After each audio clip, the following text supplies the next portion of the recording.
Esther, chapter 1. And it came to be in the days of Aḥashwērosh. He is the Aḥashwērosh who reigned from India to Kush, 127 provinces. In those days when Sovereign Aḥashwērosh sat on the throne of his reign, which was in the citadel of Shushan, that is the 3rd year of his reign, he made a feast for all his officials and servants. The power of Persia and Media, the nobles and the princes of the provinces were before him, when he showed the riches of his esteemed reign and the splendor of his excellent greatness for many days, 180 days. And when these days were completed, the sovereign made a feast lasting 7 days for all the people who were present in the citadel of Shushan, from great to small, in the courtyard of the garden of the sovereign's place. White and blue tapestries were fastened with cords of fine linen and purple on silver rods and marble columns. The couches were of gold and silver on a mosaic pavement of porphyry, marble, mother of pearl, and black marble.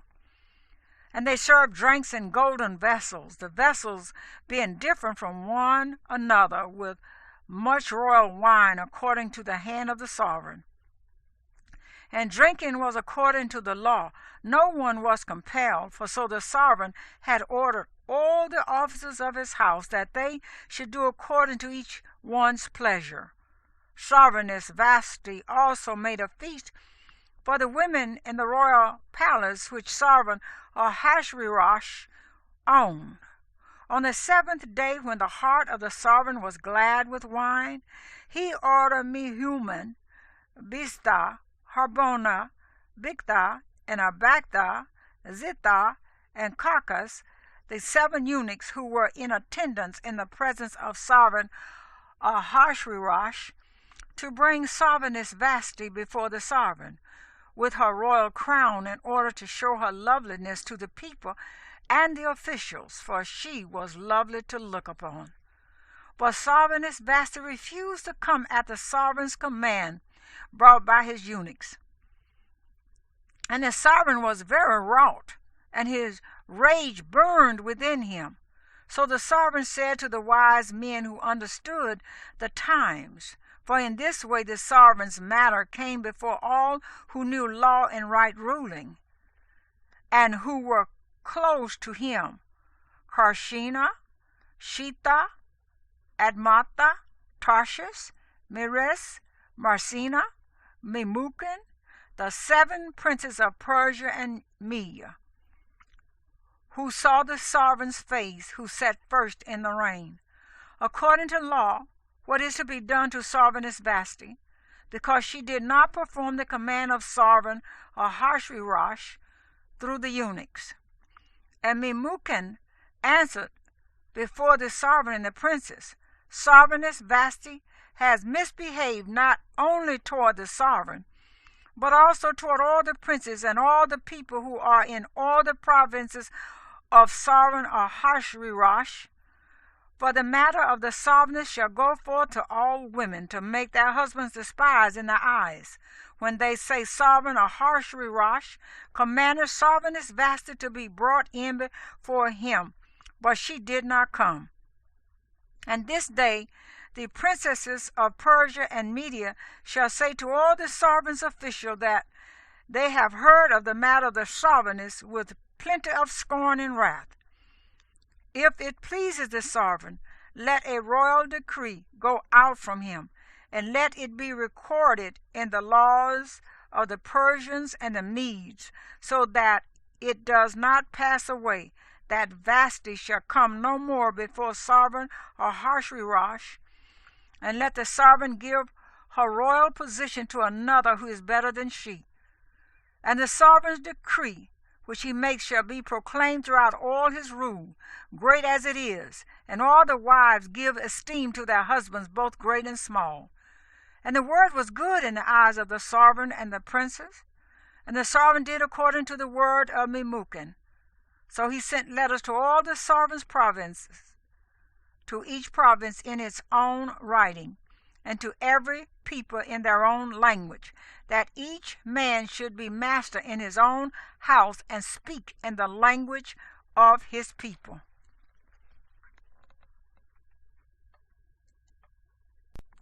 Esther chapter 2. After these events, when the wrath of Sovereign Aḥashwērosh had ceased, he remembered Vashti, what she had done and what had been decreed against her. Then the sovereign's servants who attended him said, "Let lovely young maidens be sought for the sovereign, and let the sovereign appoint officers in all the provinces of his reign, and let them gather all the lovely young maidens to the citadel of Shushan, into the women's quarters, under the hand of Hegai, the sovereign's eunuch, guardian of the women, to give their preparations. And let the young woman who pleases the sovereign be sovereigness instead of Vashti." And the word pleased the sovereign, and he did so. In the citadel of Shushan there was a certain man, a Yehudite, whose name was Mordecai, son of Yair, son of Shammai, son of Kish, a Benjamite, who had been exiled from Jerusalem with the captives who had been exiled with Jeconiah, sovereign of Yehudah, whom Nebuchadnezzar, the sovereign of Babel, had exiled. And it came to be that he was raising Hadassah, that is Esther, his uncle's daughter, for she had neither father nor mother. The young woman was lovely and of good appearance. And when her father and mother died, Mordecai took her as his own daughter. And it came to be, when the sovereign's command and decree were heard, and when many young women were gathered at the citadel of Shushan into the hand of Hegai, that Esther too was taken to the sovereign's palace, into the hand of Hegai, guardian of the women. And the young woman pleased him, and she received kindness from him. So he hastened to give her preparations and her portions, and gave her 7 choice female servants from the sovereign's palace. And he moved her and her female servants to the best place in the house of the women. Esther had not made known her people or her relatives, for Mordecai had commanded her not to make it known. And every day Mordecai walked about in front of the courtyard of the women's quarters to learn Esther's welfare and what is done to her. Now when the turn of each young woman came to go into Sovereign Aḥashwērosh, after she had completed 12 months according to the regulations for the women, for the days of their preparation were completed as follows: 6 months with oil of myrrh, and 6 months with perfumes, and with the preparations of women. Thus prepared, the young woman went to the sovereign, and whatever she asked for was given to take with her from the house of the women to the sovereign's palace. In the evening she went, and in the morning she returned to the second house of the women, and to the hand of Ashgaz, the sovereign's eunuch, guardian of the concubines. She would not come in to the sovereign again unless the sovereign delighted in her and called for her by name. And when the turn came for Esther, the daughter of Abihail, the uncle of Mordecai, who had taken her as his daughter, to come in to the sovereign, she sought no matter but what Hegai, the sovereign eunuch, guardian of the women, advised, and Esther found favor in the eyes of all who saw her. And Esther was taken to the sovereign Aḥashwērosh into his royal palace in the 10th month, which is the month of Tebeth, in the 7th year of his reign. And the sovereign loved Esther more than all the women, and she found favor and kindness in his eyes more than all the maidens. And he set the royal crown upon her head, and made her sovereigness instead of Vashti. And the sovereign made a great feast, the Feast of Esther, for all his officials and servants. And he proclaimed a release in the province, and gave gifts according to the means of a sovereign. And when maidens were assembled a second time, Mordecai sat within the sovereign's gate. Esther had not made known her relatives and her people yet, as Mordecai commanded her, for Esther obeyed the command of Mordecai as when she was being raised by him.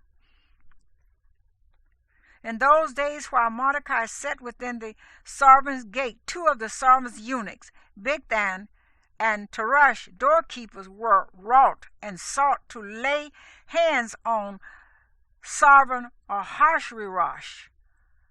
And the matter became known to Mordecai, who informed Sovereigness Esther, and Esther spoke to the sovereign in Mordecai's name.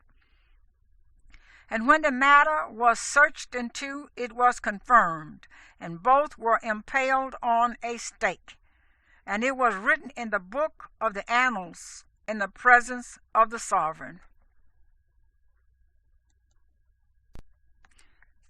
Esther chapter 3.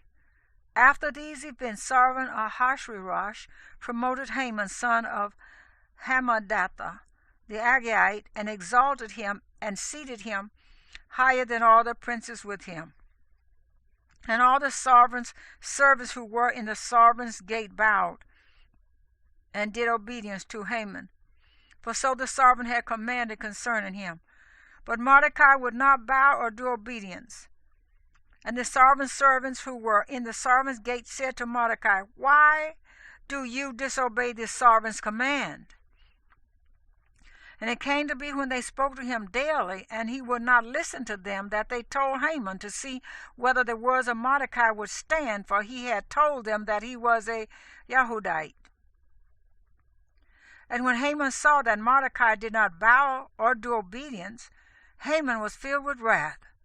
But it was despicable in his eyes to lay hands on Mordecai alone, for they had informed him of the people of Mordecai. Therefore Haman sought to destroy all the Yahudim who were throughout all the reign of Ahasuerus, the people of Mordecai. In the first month, which is the month of Nisan, in the 12th year of Sovereign Ahasuerus, someone cast pur, that is, the lot, before Haman from day to day and from month to month, until it fell on the 12th month, which is the month of Adar. Haman then told Sovereign Ahasuerus, "There is a certain people scattered and dispersed among the people in all the provinces of your reign, whose laws are different from all people, and they do not do the sovereign's laws. Therefore it is not in the sovereign's interest to let them remain. If it pleases the sovereign, let a decree be written to destroy them, and let me pay 10,000 talents of silver into the hands of those who do the work, to bring it into the sovereign's treasuries." And the sovereign took his signet ring from his hand and gave it to Haman, son of Hammedatha the Agagite, the enemy of the Yahudim. And the sovereign said to Haman, "The silver and the people are given to you to do with them as seems good to you." And the sovereign's scribes were called on the 13th day of the first month, and a decree was written according to all that Haman commanded, to the viceroys of the sovereign, and to the governors who were over each province, and to the officials of all people, to every province according to its writing, and to every people in their language. It was written in the name of Sovereign Ahasuerus, and sealed with the sovereign's signet ring. And the letters were sent by the runners into all the sovereign's provinces, to cut off, to slay, and to destroy all the Yahudim, both young and old, little children and women, in one day, on the 13th day of the 12th month, which is the month of Adar, and to plunder their possessions. A copy of the writing, to be made law in every province, was published for all people, to be ready for that day. The runners went out, hastened by the sovereign's command, and the decree was given out in the citadel of Shushan. The sovereign and Haman then sat down to drink, but the city of Shushan was in confusion. Esther chapter 4. And Mordecai learned of all that had been done. And Mordecai tore his garments, and put on sackcloth and ashes, and went out into the midst of the city, and cried out with a loud and bitter cry. And he went up to the front of the sovereign's gate, for no one might enter the sovereign's gate wearing sackcloth.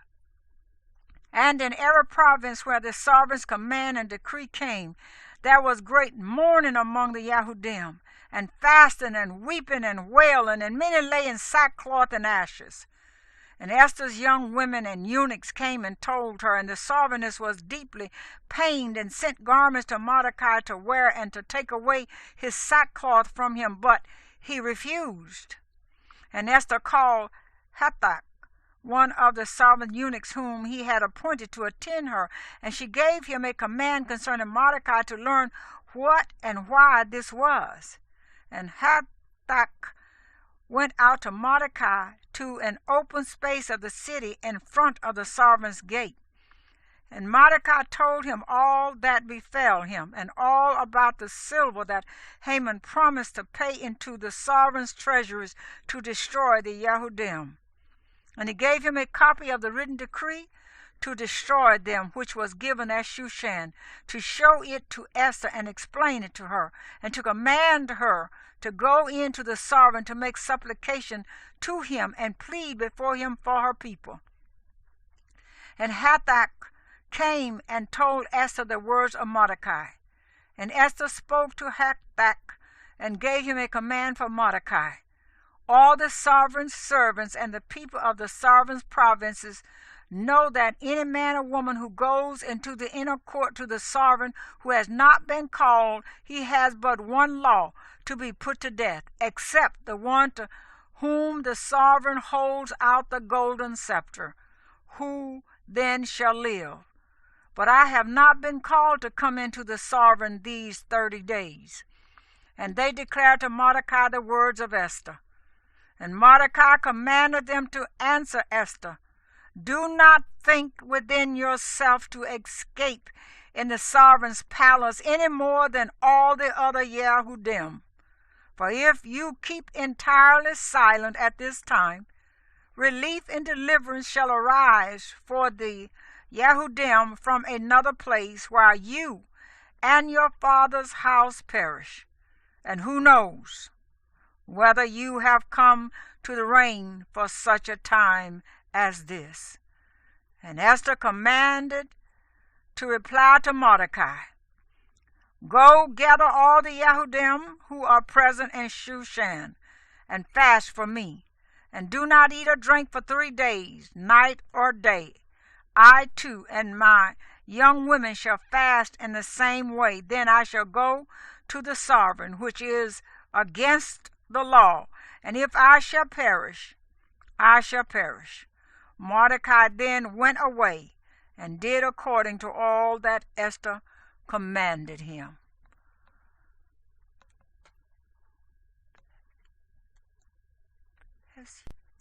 Esther chapter 5. And it came to be on the 3rd day that Esther put on royal apparel and stood in the inner court of the sovereign's palace, in front of the sovereign's house, while the sovereign sat on his royal throne in the royal house, opposite the entrance of the house. And it came to be, when the sovereign saw Sovereigness Esther standing in the court, that she found favor in his eyes. And the sovereign held out to Esther the golden scepter which was in his hand. And Esther went near and touched the top of the scepter. And the sovereign said to her, "What is its sovereignness, Esther, and what is your request?" "Up to half my reign, and it is given to you." And Esther answered, "If it pleases the sovereign, let the sovereign and Haman come today to the feast which I have prepared for them." And the sovereign said, "Get Haman at once to do as Esther has said." Then the sovereign and Haman went to the feast which Esther had prepared. And the sovereign said to Esther at the feast of wine, "What is your petition?" And it is given you. "And what is your request?" "Up to half my reign, and it is done."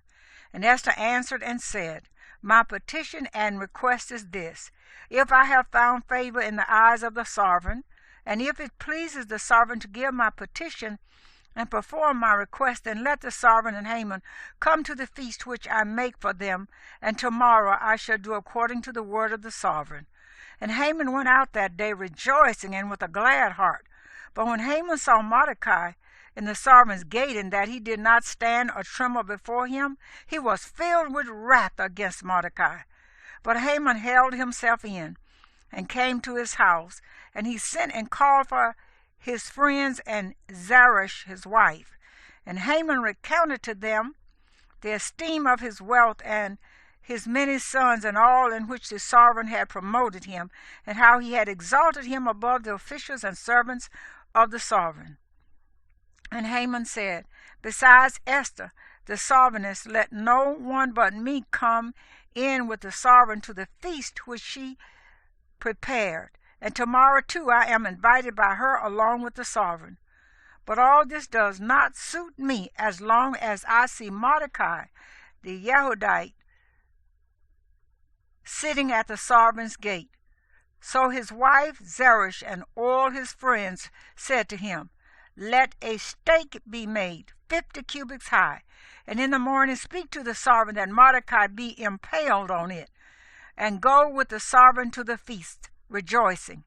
And the word pleased Haman, and he had the stake made.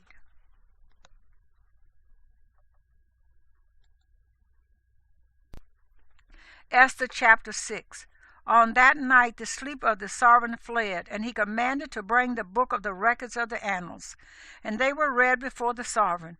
And it was found written that Mordecai had told of Bigthana and Teresh, two of the sovereign's eunuchs, the doorkeepers who had sought to lay hands on Sovereign Aḥashwērosh.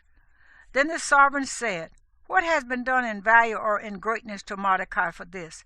And the sovereign's servants who attended him said, Naught has been done for him. And the sovereign said, Who is in the court? Now Haman had come into the outer court of the sovereign's palace to speak to the sovereign to impale Mordecai on the stake that he had prepared for him. And the sovereign's servants said to him, Look, Haman is standing in the court. And the sovereign said, Let him come in. And when Haman came in, the sovereign asked him, What is to be done for the man whom the sovereign delights to value? Now Haman thought in his heart, Whom would the sovereign delight to value more than me? And Haman answered the sovereign, For the man whom the sovereign delights to value, let a royal robe be brought which the sovereign has worn, and a horse on which the sovereign has ridden, one with a royal crest placed on its head. And let this robe and horse be given into the hand of one of the sovereign's most noble princes. Let them dress the man whom the sovereign delights to value, and make him ride on horseback through the city square, and proclaim before him, Thus it is done to the man whom the sovereign delights to value.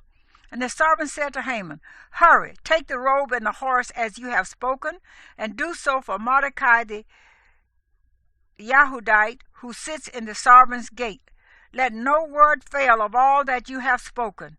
And Haman took the robe and the horse, and robed Mordecai, and led him on horseback through the city square, and proclaimed before him, Thus it is done to the man the sovereign delights to value.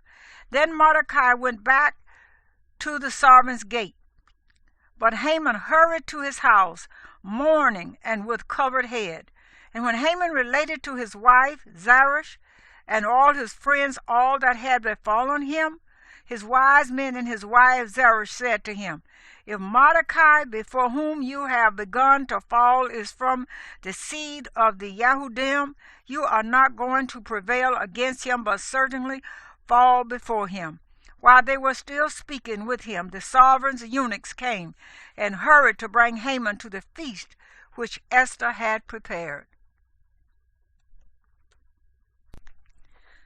Esther chapter 7. And the sovereign and Haman came in to drink with Sovereigness Esther. And again on the second day at the feast of wine, the sovereign said to Esther, What is your petition, Sovereigness Esther? And it is given to you. And what is your request? Up to half my reign, and it is done. And Sovereigness Esther answered and said, If I have found favor in your eyes, O sovereign, and if it pleases the sovereign, let my life be given me at my petition, and my people at my request. For we have been sold, my people and I, to be cut off, to be slain, and to be destroyed. And if we had been sold as male and female slaves, I would have kept silent, although the adversary could not make up for the sovereign's loss.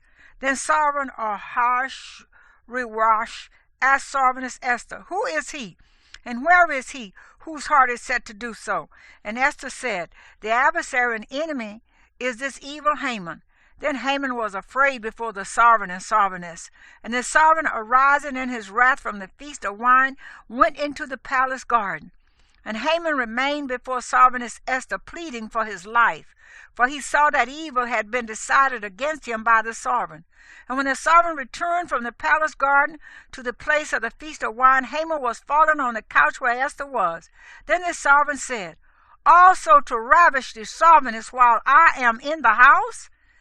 As the word left the sovereign's mouth, they covered Haman's face. And Harbona, one of the eunuchs, said to the sovereign, "Also see the stake 50 cubits high, which Haman made for Mordecai, who spoke good on behalf of the sovereign, is standing at the house of Haman." And the sovereign said, "Impale him on it." And they impaled Haman on the stake that he had prepared for Mordecai, and the sovereign's wrath abated.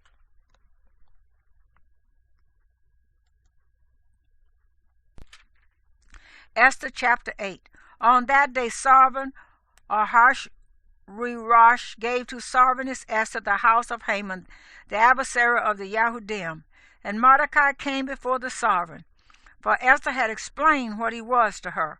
And the sovereign took off his signet ring, which he had taken from Haman, and gave it to Mordecai. And Esther appointed Mordecai over the house of Haman. And Esther spoke to the sovereign again, and fell down at his feet, and begged him with tears to put an end to the evil of Haman the Agagite, and his plot which he had plotted against the Yahudim. And the sovereign held out the golden scepter toward Esther. And Esther arose and stood before the sovereign, and said, "If it pleases the sovereign, if I have found favor in his sight, and the matter is right before the sovereign, and I am pleasing in his eyes, let it be written to bring back the letters, the plot by Haman, son of Hammedatha the Agagite, which he wrote to destroy the Yahudim, who are in all the sovereign's provinces. For how could I bear to see the evil coming to my people? Or how could I bear to see the destruction of my relatives?" And Sovereign Aḥashwērosh said to the Sovereigness Esther and Mordecai the Yahudite, "Look, I have given Esther the house of Haman, and they have impaled him on the stake because he laid his hand on the Yahudim. Now you write on behalf of the Yahudim as it pleases you in the sovereign's name, and seal it with the sovereign's signet ring. For a letter which is written in the sovereign's name and sealed with the sovereign's signet ring, no one turns back."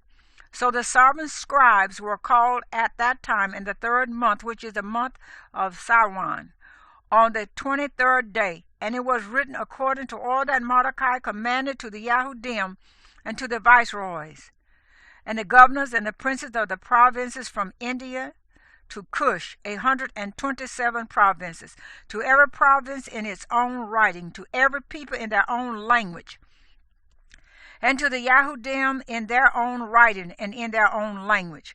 And he wrote in the name of Sovereign Aḥashwērosh, and sealed it with the sovereign's signet ring, and sent letters by runners on horseback riding on royal horses, bred from speedy mares, that the sovereign has granted to the Yahudim, who were in every city, to be assembled and stand for their lives, to cut off, to slay, and to destroy all the power of the people of province that would distress them, little children and women, and to plunder their possessions.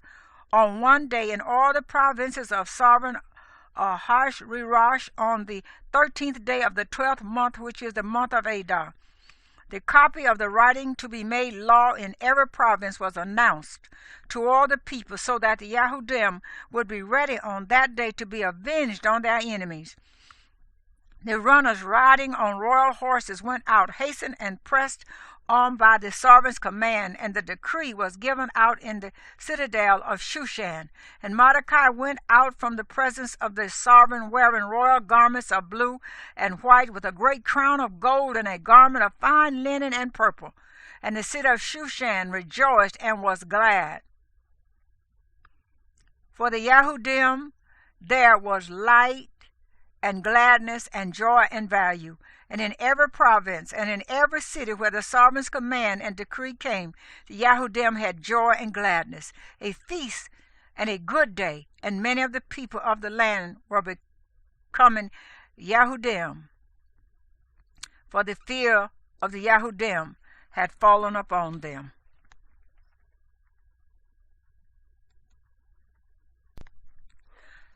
Esther chapter 9. And in the 12th month, that is the month of Adar, on the 13th day, when the sovereign's command and his decree came to be done, on the day that the enemies of the Yahudim had waited to overpower them, it turned around so that the Yahudim overpowered those who hated them.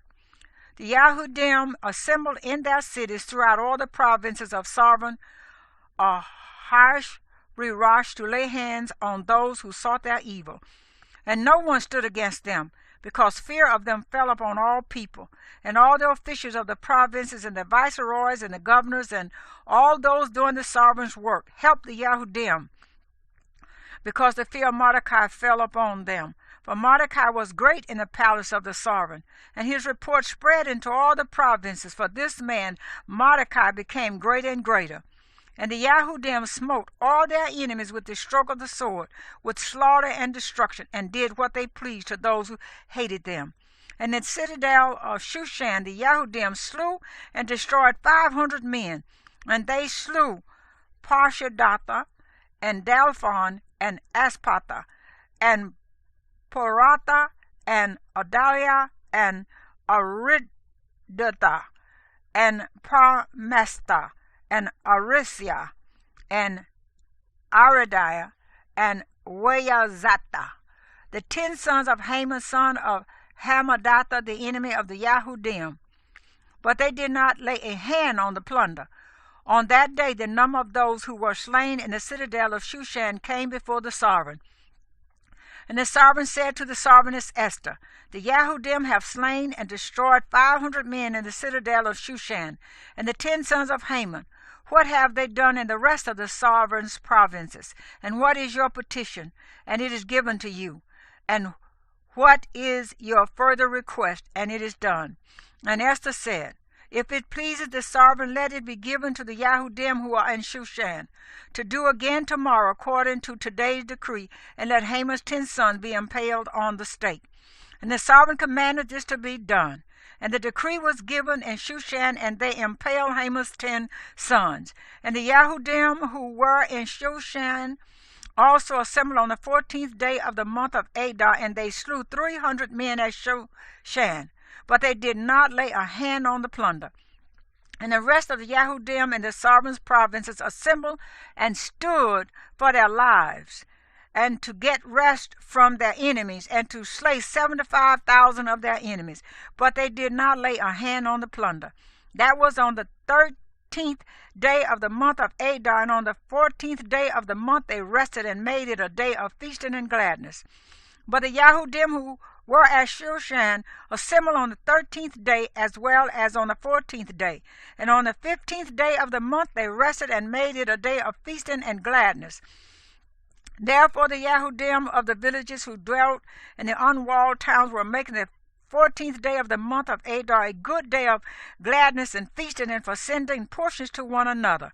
And Mordecai wrote these matters and sent letters to all the Yahudim who were in all the provinces of Sovereign Aḥashwērosh, both near and far, to establish among them to observe the 14th and 15th days of the month of Adar yearly, as the days on which the Yahudim had rest from their enemies, as the month which was turned from sorrow to joy for them, and from mourning to a good day, that they should make them days of feasting and joy, of sending portions to one another and gifts to the poor. And the Yahudim undertook to do as they had begun, and as Mordecai had written to them, because Haman, son of Hammedatha, the Agagite, the adversary of all the Yahudim, had plotted against the Yahudim to destroy them, and had cast Pur, that is the lot, to crush them and to destroy them. But when she came before the sovereign, he commanded by letter that his evil plot which Haman had plotted against the Yahudim should return on his own head, and that he and his sons should be impaled on the stake.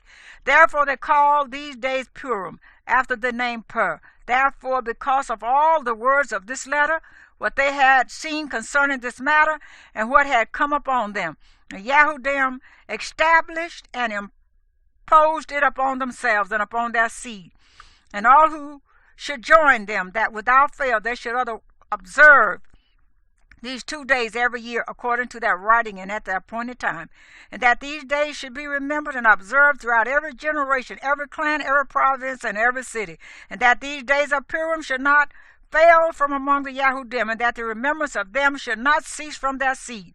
And Sovereign Esther, the daughter of Abihail, and Mordecai the Yahudite, wrote with all authority to confirm the second letter about Purim.